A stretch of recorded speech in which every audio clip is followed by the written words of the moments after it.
Antony Harper from Intermountain Christian News. Now, Anthony, you're here in Israel at this time. Why are you here in Israel at this time? I'm here, first of all, to be a blessing to Israel in the midst of the crisis that Israel is facing.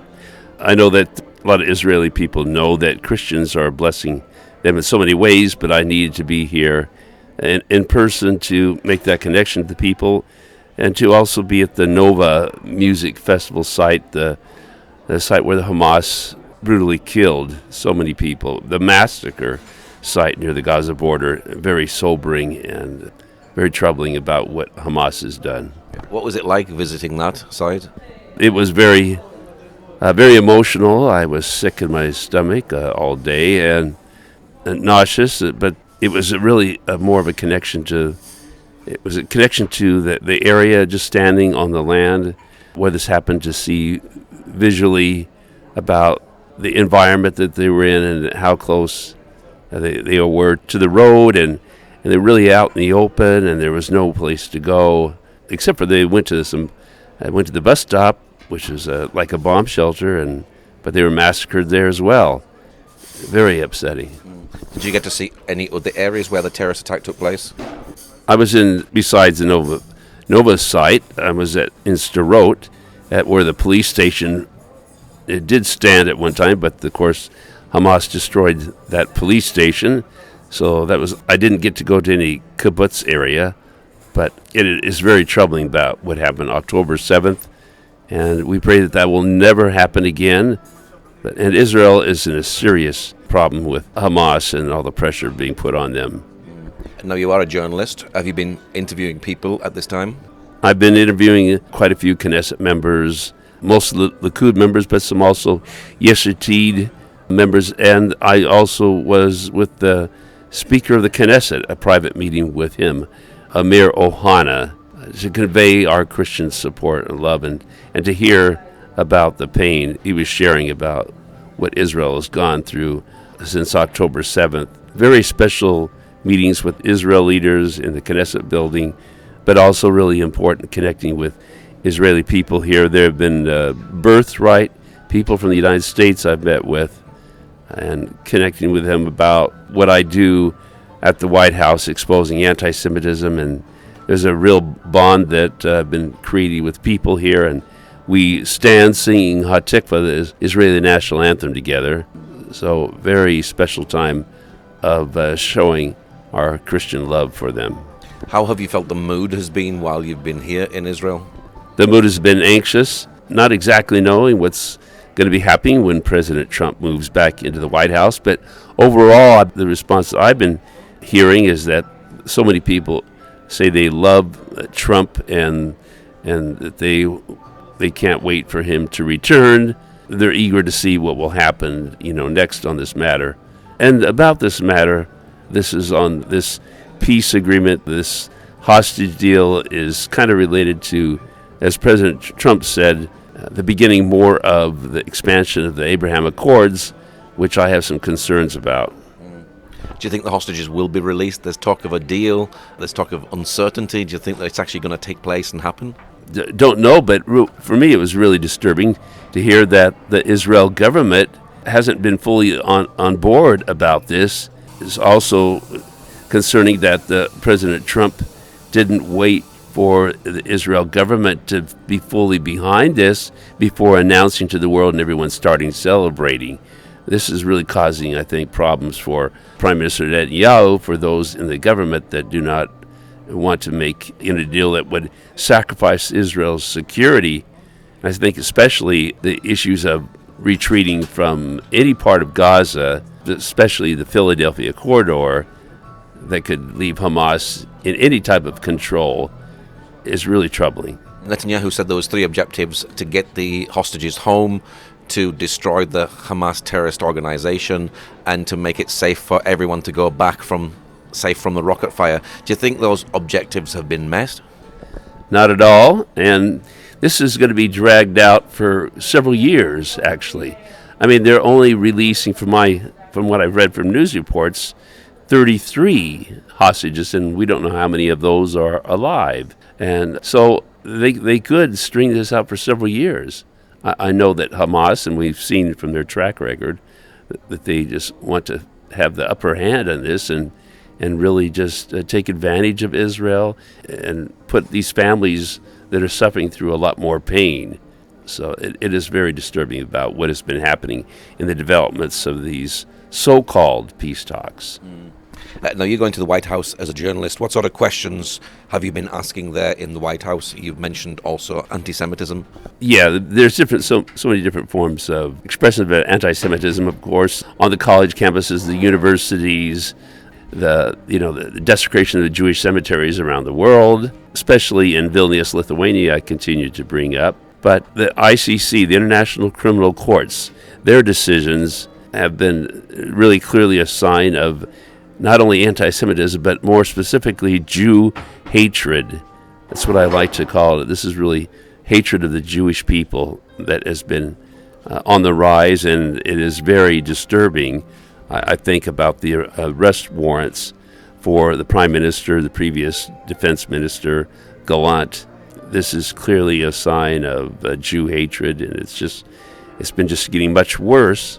So besides the anti-Semitism, I also deal with a children's right to life issues, international child sex trafficking, UNRWA, the UN agency that not too long ago was made clear, even President Biden announced that Hamas has ties to this UN agency, UNRWA. I've been warning for many years that it is a terrorist organization and identify it as a terrorist organization in my questions at the U.S. State Department, but yet the Biden administration would continue to say that it's a wonderful humanitarian organization.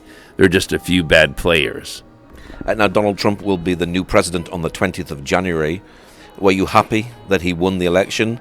And is this good for Israel? I'm overall happy that he won the election. I like, and as many Americans do, the policy of America first, protecting America's borders.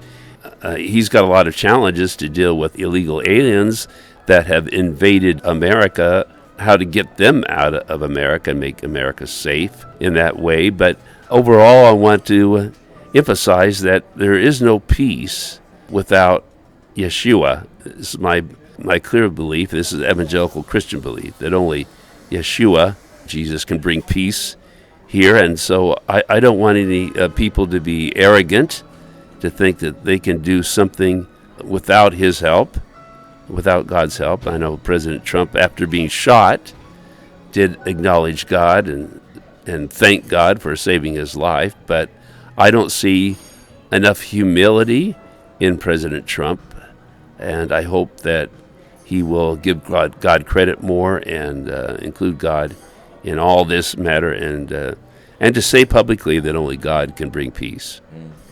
Do you think that Donald Trump can actually end this war in Gaza and bring back the hostages? It's very easy to say, all hell will break loose, but what can he actually do? If Israel has been going into Gaza and they can't find the hostages, how can Donald Trump do it? Well, at this point, I don't see that he can do it. I mean clearly, if they only have 33 hostages, and that would remaining over 70 left, this could be dragged out for a long time, and I just don't see how that he's able to do this, and it's not happening. How is anti-Semitism in the U.S.? As I mentioned, on the college campuses, it's very disturbing on the rise with that. If President Trump, what he can do, what he did before, is, and this is within federal law, no discrimination, any form of racism on college campuses. So as he threatened to remove the money from the universities, I think from the federal law, what they can do is say this is a form of discrimination, and you will receive no federal money. So if the money source is cut off to the schools, the federal money, that would, I think, greatly impact the school's behavior and cleaning up some of this problem and not having any staff, any instructors there, or any students that are having these hateful riots whatsoever threatening the Jewish lives. Have you been surprised how college campuses have responded to everything that's been happening? I've not been surprised that about what has been happening, of course, in light of President Biden. I think has been the worst U.S. president ever. In so many ways, I was at the White House when He signed into law the Respect for Marriage Act, which it was not any respect for marriage whatsoever, and it was a very disturbing situation. President Biden has not clearly shown his support of Israel, limiting his support for Israel. This war could have been over a lot sooner, I'm convinced, and so many others believe this as well in the U.S., if the full support to Israel was given by President Biden. But yet on so many levels, he's a hypocrite, extreme, claiming to be a good Catholic person, but yet in violation of the Catholic Church teaching on the respect of a child's right to life. So it's very, very disturbing about what President Biden has done, bringing up increase of immorality in America, actually permitting and aiding and abetting in an invasion of the United States. This is considered a form of treason. What is your prayer for Israel at this time, with the possibility in the next few days of hostages being released, and of course in the next few days Donald Trump coming to power? What is your prayer for Israel at this time? Well, my prayer for Israel is to be able to seek the God of Israel, to be humble before him and seek his direction in all this matter for comfort and wisdom and the courage to do what is necessary, to be obedient to God. That's a prayer that I have for myself, to be obedient to God. I know how painful it is for family members in this situation, not knowing what's happened to their family, if they are alive, what they're going through right now. A very difficult time. The only solution is the God of Israel. How can people get more involved for Israel at the White House? First of all, I need people to pray for me and other good media at the White House. I'm the lead reporter there regarding Israel-U.S. relations and exposing anti-Semitism in the world. So I need a tremendous amount of prayer, but also need people to join me in support. We need donations to help to continue to stay in Washington, D.C., to report truth at the White House. We need other staff to be in assistance. There's so much needed to keep this voice of truth at the White House. It's been so disturbing that there are very few media that have enough courage to really report on anti-Semitism in any significant way, or about other human rights issues, as I mentioned, about the protecting children, the sanctity of marriage, exposing the Christian persecution in the world. So just pray for all the support that is needed, to pray for my health and just all this provision. People, when they go to the website, they can donate there at Intermountain Christian News website, imcnews.org. There's a donate button there. What's your website for people who'd like to know more about the work that you do? The website Intermountain Christian News is imcnews.org. You can do a Google search for Intermountain Christian News, but that's our website, imcnews.org. But we also have a YouTube channel and a Rumble video channel, and that channel name is Intermountain Christian News, easy to find through any search engine. And we have a tremendous amount of videos from the White House, the Israel leader interviews that I had mentioned, and much more to come. Well, Antony, thank you very much. Well, thank you.